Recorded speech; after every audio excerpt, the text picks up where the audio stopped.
నా పేరు కల్లం బుల్లెమ్మ అండి. ఏలూరు జిల్లా ఐటీడీఏకేఆర్పురం బుట్టైగూడి మండలం నుంచి వచ్చానండి. నేను 2016 సంవత్సరంలో చిరుధాన్యాలతో బిస్కెట్ల తయారీ నేర్చుకున్నానండి.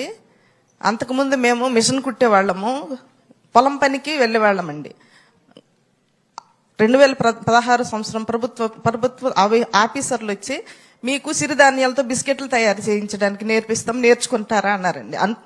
మేము నేర్చుకున్నామండి. నేర్చుకుని హాస్టల్ పిల్లలకి స్నాక్స్ పెట్టేవాళ్ళమండి. మల్టీగ్రెయిన్ బిస్కెట్లతో స్నాక్స్ పెట్టేవాళ్ళమండి. అయితే గత ప్రభుత్వంలో ఈ హాస్టల్ పిల్లల స్నాక్స్ ఆపేశారండి. అయినా మేము దాన్ని వదిలేయకుండా దాన్ని అభివృద్ధి చెందిస్తూనే ఉన్నామండి. కాకపోతే ఇలా ఆపేసినందుకు మీరు మా మీద దయ ఉంచి మళ్ళీ మాకు అది అవకాశం ఇప్పించవలసిందిగా కోరుచున్నామండి.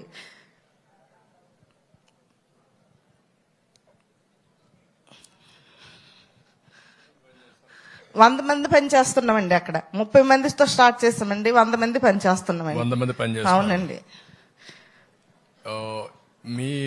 మీరు పండించిన పంటేనా చిరుధాన్యాలు? అవునండి, తీసుకుంటున్నారా? మేము పండించిన పంటేనండి. రైతుల దగ్గర తీసుకుంటామండి, కొంత మేము పండించిన పంట తీసుకుంటామండి. రెండు కలిపి మీరు కుక్కునూరులో కూడా మీకు మేము బిస్కెట్లు ఇచ్చామండి.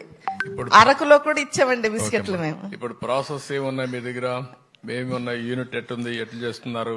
మల్టీగ్రెయిన్ బిస్కెట్లు, జొన్న బిస్కెట్లు, రాగి బిస్కెట్లు. దానికి కావాల్సిన మెషినరీ ఎంత ఉందా? మిషనరీ అంతా ప్రభుత్వమే మాకు ఫ్రీగా ఇచ్చిందండి. ఎంత ఖర్చు పెట్టారు అప్పట్లో?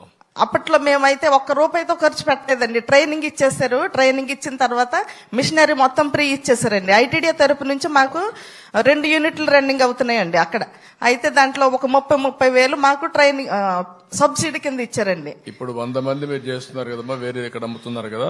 అవునండి, షాపులకు అమ్ముతున్నామండి. ఎంత అమ్మగలుగుతున్నారు?